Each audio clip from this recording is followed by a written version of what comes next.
because we're still seeing de minimis shipments on average are still between $55 and $60. So the value has very little to do with it.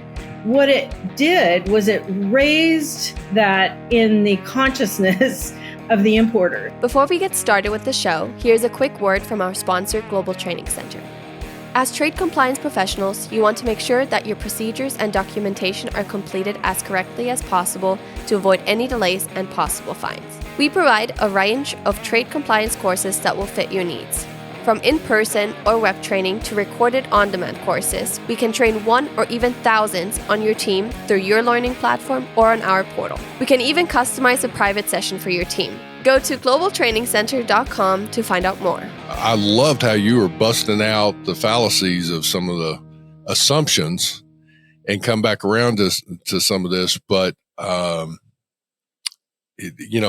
got my own opinion on one of the things where I think that customs needs to, in my opinion, again, put forth the equivalent of reimbursables or something for these massive volumes, because and certain requirements similar to the express carriers. But I mean, it's ridiculous to think that they can handle these massive volumes with basically manual stuff. There's no sort system. There's no electronic way of selecting things. It's here you go. No. It's funny because I wrote that article. There's 3. It's a series.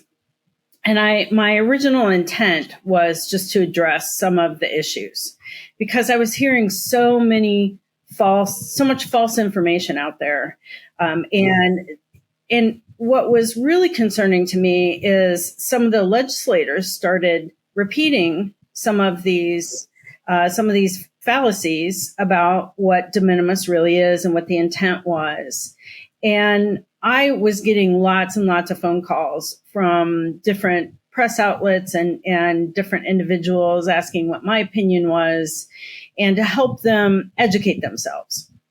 So the intent of the article was really to educate, because there were so many things, so many rumors, so many inferences on what de minimis really was and what it facilitated and how Type 86 started. And it was really as a result of customs taking the action against customs brokers for filing what they called non-compliant Type 86 entries, which is what de minimis is. And I wanted to outline how the Type 86 actually came into being, what de minimis was, why it was important. And then I started thinking, well, it's one thing to educate people, but then I have to talk about what are the problems with that, because not everyone understands what the problems are. So the first article was, this is what de minimis is, and this is, here's some basic facts. Here's what it's not. Here's what's false. Here's what's, probably true, or we can't confirm it. And then the second article focused on what are the problems. Let's identify what the problems are from both customs perspective and the trade's perspective. And let's talk about what the issues are. And then the third article really was more based on my opinion. What can we do about this? What are some of the options that we have that can really address the de minimis environment? And, taken all together, I thought it was a pretty good snapshot on what de minimis is, what some of the problems are, and then, maybe some solutions of what we can do about it. And I feel for CBP, because they went from an environment where they were dealing with containerized freight. And that's how, post-war trade has been done, in containers. And you had importers, and importers were associated with that container. And they controlled the container. They controlled the transportation. They paid the duty. They actually facilitated the whole thing from start to finish. And then you start seeing more direct-to-consumer transportation and direct-to-consumer sales. And what a lot of people thought was that the express industry really pushed this, that, they facilitated this. And to a degree, yeah, that's true. I was a major part of that discussion at that era, at that time. And I know you and I really hammered a lot of things out as we were going through that. But it evolved way past what the express carriers were doing. Well, I think it evolved for a couple of reasons. One, in the beginning, the express couriers and the truck carriers were the only parties that could actually request a release from customs in an automated fashion. And truck was kind of accidental, I think, from the customs perspective. When they went to look at how do we automate the truck manifest, which was one of the first pieces of ACE that was rolled out, they said, okay, what are all the release mechanisms in a manifest? And how do we ensure that it's automated? And one of the things that carriers used to do was request Section 321 release. They also used to request instruments of international traffic. And so customs looked at both of those kind of in the same vein and said, we need to automate these. There was no regulations. There was no policy that was issued. It was just, here is the manifest ability in an automated fashion that allows you to do what you're doing manually. So that was the first automated Section 321. And then the express industry was growing. 128 was passed, the express regulations. Subsequent to that, you had the amount of de minimis go from 200, which it went to 200 in NAFTA, and then it went to 800 in TIFTIA. And a lot of people think that's what facilitated a lot of the explosion in de minimis freight. And I don't necessarily agree with that because we're still seeing de minimis shipments on average are still between $55 and $60. So the value has very little to do with it. What it did was it raised that in the consciousness of the importers. And they said, oh, hey, maybe we can take advantage of this. Also, something else happened. We all have these phones, and they are a sales mechanism in your pocket. It's thousands upon thousands of catalogs that you can buy things from. So that was the second thing. And then the third thing was that everyone started understanding how easy it was to buy off the internet.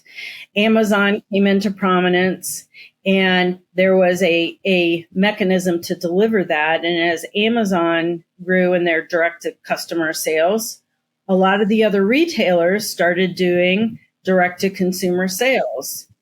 And originally, you had the truck manifest, then you had the with the 19 CFR 128, which is the express regulations. It outlined an automated ability, the second automated ability to ask for customs to release it under Section 321. So that's where the express industry started taking advantage of that to a greater degree.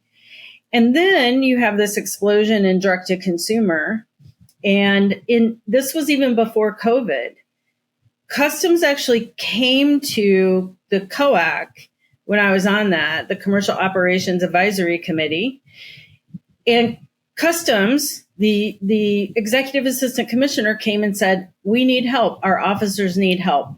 We have containers arriving interior ports in the United States, like Des Moines, Iowa, and, St. Louis, that have thousands of shipments in them, and they are requesting a paper Section 320 release.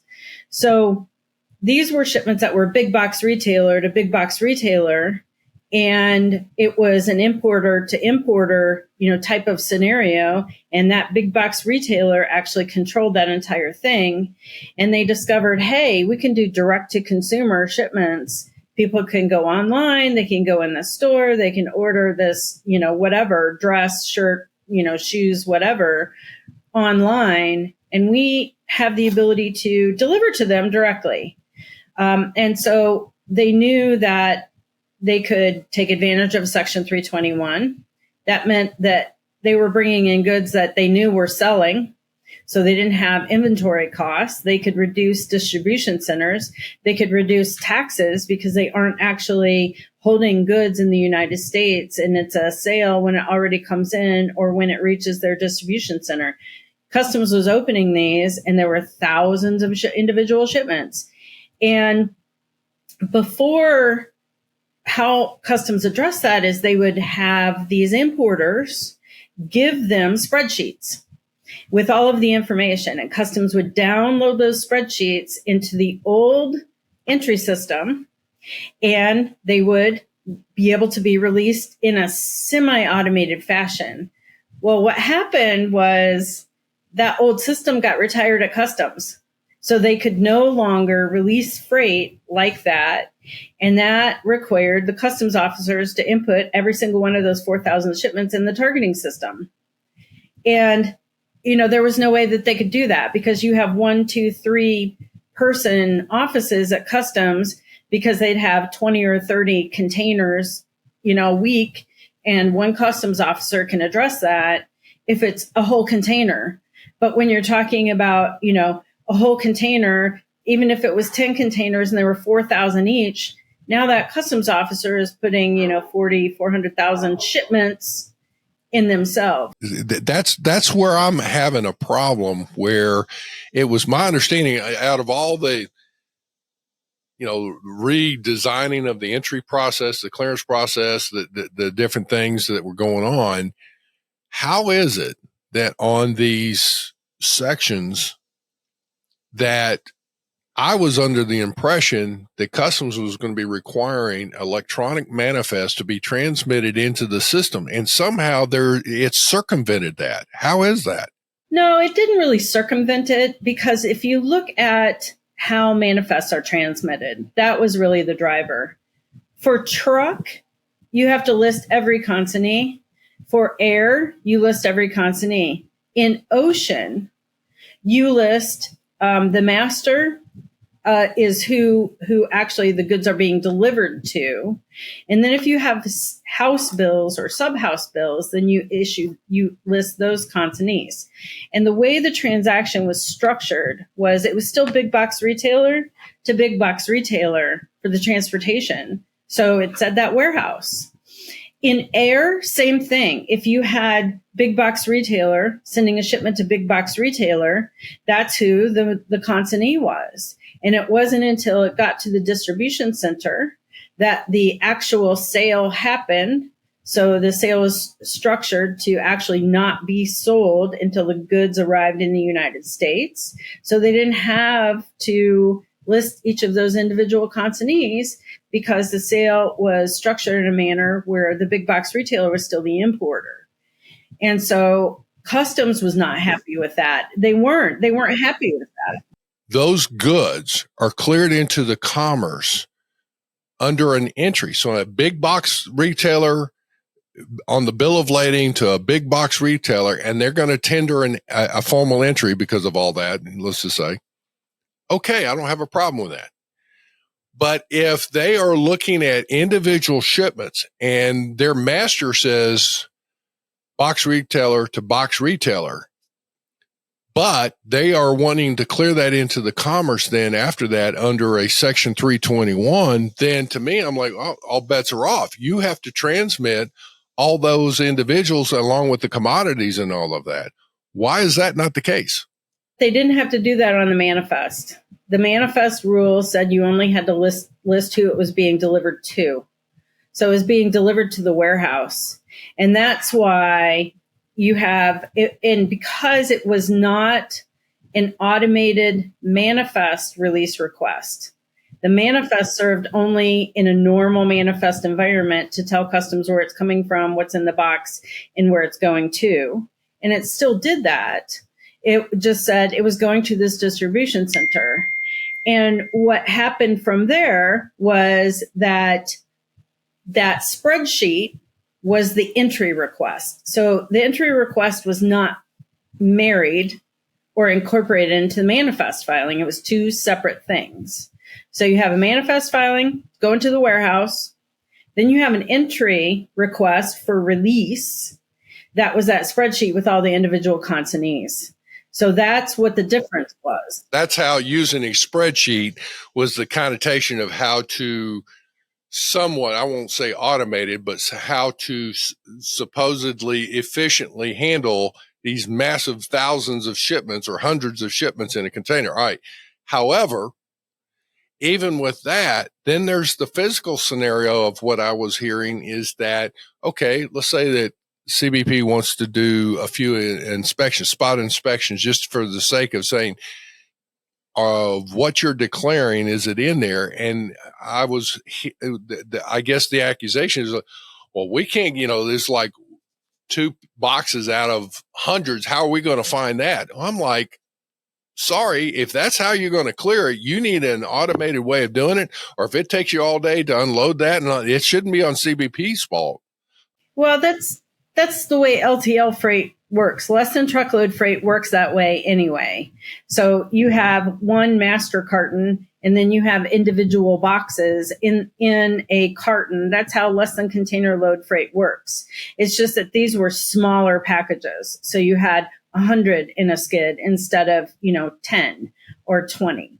So this is also a physical space challenge for CBP if they wanted to look at any of that freight. See, to me, a physical space challenge is customs is there to facilitate the clearance, the release of it. However, the operator should be responsible, in my opinion, for providing sufficient space, facilities, systems, whatever, to process that. I think it's unrealistic and a horrendous burden on those CBP officers when they show up, pop the doors, and like, oh, son of a biscuit eater, this is too much.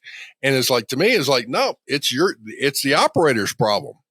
Well, that is why CBP started moving to the centralized exam sites within the ports. And their goal is to have a CES, a centralized exam site, in every port so that they have a facility that they can go to or staff that facilitates all of the exams. Yeah, and that's true at most facilities other than the ECO, Express Consignment Operators, and the ECCFs, the Express Consignment Cargo Facilities, which have that box by box exam presentation requirement. Where I'm going with this is, as you well know, we're both, have been on both sides of this. And obviously I've had a long background with the express carriers. But in looking at that, the CES is being set up by the port and more specifically the government, right? That's where I guess I have a problem, is that if these private sector is electing to do this, then why is there not an effort? And maybe we can talk about this and come up, maybe you and I can talk through it and come up and offer some suggestions. Why is there not like a reimbursable or something so that it pays for those facilities and or require those facilities? I'll tell you why. And I talk about this in the articles too. Because there was an issue with not having enough officers and not having the staffing that is required by TFTIA and other legislation, CBP said we are no longer, and this was probably 10 to 12 years ago, we're going to curtail other facilities that aren't directly related to the port. Because we're having problems staffing the ports themselves, and they're our highest priority. So our officers are going to go there first, and we're going to stop approving or facilitating other types of operating models. And in 10, 12 years ago, if you wanted to get an ECO approved or an ECCF approved, it was very difficult. And CBP even messaged at some point, we aren't going to expand anymore because we simply don't have the officers to be able to staff these locations. So they went to the CES because they could limit the number of officers, limit the number of, facilities they had to go to. They stopped going to container freight stations and much, and said you have to bring your cargo if it's for exam to the CES. So they tried to streamline the availability of the officers. And in doing that, they limited the number of ECCFs and ECOs. So they didn't do it on purpose. They did it for valid reasons. But, 10 years later, they're saying we need more ECCFs because, one, there isn't a reimbursable associated with an ECCF. If you're going to bring this cargo in a package by package basis, you need to be able to present it to us on a package level basis. And CES stations and CFS stations aren't built that way. So it's kind of a result of CBP's posture 10, 15 years ago, that they now have limited capability to address the new way freight is coming in. So it's a confluence of factors that just, unfortunately resulted in where we are today is not enough ECCF facilities, a reimbursable program that is, understaffed because of the limitations of having enough CBP officers available, and this new wave in freight. And, you and I both know once COVID hit, that exploded far beyond any analysis or economists thought. It was 12 years of growth in the e-commerce environment in 2 years. Yeah. Yes.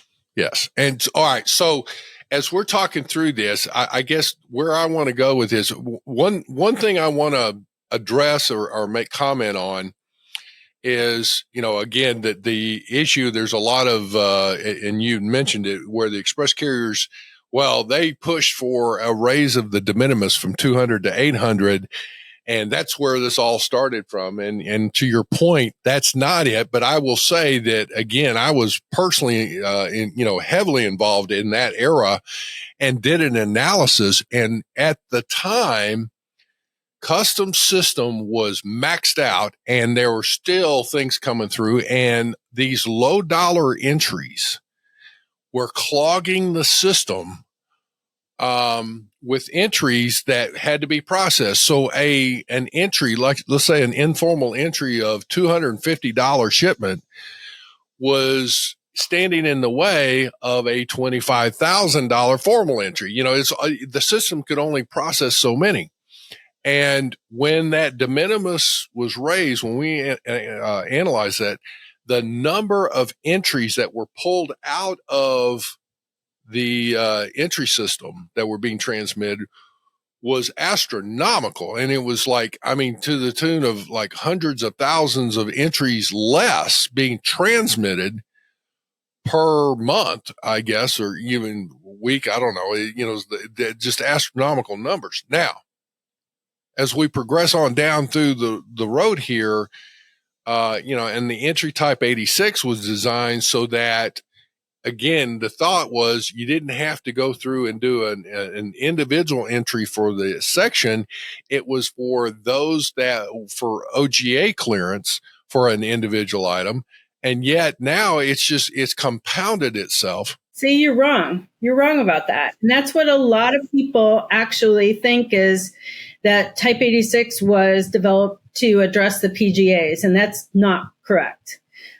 What happened was when EAC Todd Owen came to COAC and said, we need a way to automate these hundreds of thousands of entries that are coming in paper, requesting Section 321 release. We need an automated way to handle that because the old system has been retired. We have no ability to get that in an automated fashion anymore. And our officers are having to input this information, and containers are being delayed, a week, 2 weeks, sometimes 3 weeks.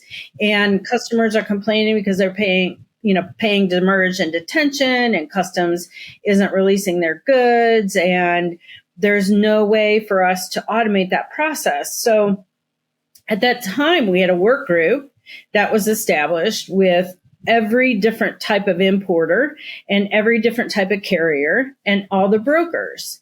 And we said, okay, what is the best solution here? So what we said is, hey, let's look at the express process, because one of the things that the brokers have always complained about is the lack of parity for the express carriers, because they have this automated ability to request Section 321, and the truck carriers do too, but brokers don't. So we started on the premise that, okay, ocean carriers aren't going to want to transmit line by line by line information to request a section release. The ocean carriers said, we don't want to be in that business. So if they aren't going to do it, who else can do it? So the brokers said we would do that. So we said, okay, what's the best way to get that done? And we looked at what is known as Code 86 on the Express Manifest, and that is the code that is transmitted to CBP on the Express Manifest to request a Section 321 release. And we said, why don't we just take that same data set and actually transmit it in ABI? The data set is already there. You know exactly what you need. It could be transmitted in ABI, and that way the brokers could do that. And that's how it got named Type 86. It got actually named after the Express Manifest code. And so the express carrier said, why should we get behind this? You know, we pay all this money in reimbursables. We have a package by package way and all these costs associated with it. Why should we get behind this? So we said, well, can we request PGA clearance on Section 321? Because at that time, and the express carriers did some, rough math and said, we could probably save our clients $20 to $25 million a year, because right now, if we have something subject to an FDA or CPSC, we do that on an informal entry and pay duty, even though it's, $50. So, hey, if you take the PGA record set and attach that in ABI to this Type 86 Section 321 release request, the carriers will get behind it. So the express carrier said, yeah, great. You do that. We'll be okay with this and we'll move forward. And so that's the only reason. That was the reason it got talked about to begin with, because the express carrier said, what's in it for us? And all the other, brokers said, yeah, that'd be fantastic, because we have to do that now. So it'll give our clients an option to clear Section 321 in a compliant manner with other government agencies. So that's why the PGA was included. So Customs went back and looked at all the automation and said, how can we build this? Because Todd was like, it needs to be quick, it needs to be cheap, it needs to be fast, because we're getting drowned by these. We have to make sure this works. We can't keep doing this. Well, they looked at all the automation, and it was Jim Byram. And Jim Byram from Customs, they looked at all the automation and said the easiest way to do this, and the most similar to what the actual data elements on the manifest for a Code 86 and the Type 86 in ABI, is to use release. So they took the release message set and said, okay, what's different? Well, the biggest thing that was different was the HTS number. And they said, everything in ABI revolves around an HTS number. And it's virtually impossible for us to pull that out. We'd have to start from scratch in a release mechanism and build it completely differently than what the current release mechanism is. And so they said, okay, we have to include the HTS number. So there was a lot of discussion about, can we use a dummy HTS number? Can there be an HTS number for just a section clearance? Can we bucket it, by, like Canada does for low value imports? Can we do it by chapter or by section? Let's have 10 tariff numbers that actually note what's in the shipment. And they went back and they said, we can't do that. So you have to have an HTS number. And the other government agencies who became involved in this process said, we need that anyway for our PGA. So we said, okay, for PGA, we can do it. But for everything else, it shouldn't be required, because it's not required on the truck manifest, and it's not required on the express clearance manifest. So we got stuck with that because it was the cheapest and quickest way for CBP to roll this out. That was one of the things, is that the brokers were hollering and screaming for something like this. And then it was launched, and I'm like, why are they taking forever? But now it's being used widely now, right? Yeah, absolutely. And I think once people understood what it was, they immediately started using it, because why not? And the express carriers used it for PGA shipments. But that was such a small percentage of what they were actually handling in this section environment. Because they were still, and the express carriers still used the manifest clearance process for the other stuff, right? It's more streamlined for their processes. And it's all of their systems are built to actually facilitate that. The last thing I will say is there's a lot of finger pointing going on, saying there's so many violations found in Type 86. And if you look at the volume, of course there are, because that is the vast majority of what's coming into the United States. You have 40 to 50 million normal entries that are 25 or over $800. And then you have 1 billion shipments coming in under that volume. So of course, by percentage, you're going to have more. And I would be worried if customs wasn't finding things in that environment, because that's where the majority of the freight's coming in. If you look at it from a value perspective, the value of Section 321 is still like 10% of what everything else is, even though the volume is so much higher. So the violations are coming in every environment. It just seems like it's more because you're looking at, one package versus one container. And that container might have 5,000 individual packages, but they're both counted as one. So yeah, it does look massive, but of course it does, because it's the majority of the freight. Cindy, you're always phenomenal. I always love talking with you. It's always great. We need to have some more of this, because this is a deep topic, and I would love to have folks, if there are any of you out there that are like what we said or don't like what we say, let us know, and we may even have a nice debate online here, so that we can let's get into the heart of it and deal with this. But thank you, Cindy, so much for joining us. Thank you. Thanks for having me again. All right, folks, we're going to turn it back over to you. Thank you very much for joining us. Simply Trade is brought to you by the generous contributions of Global Training Center.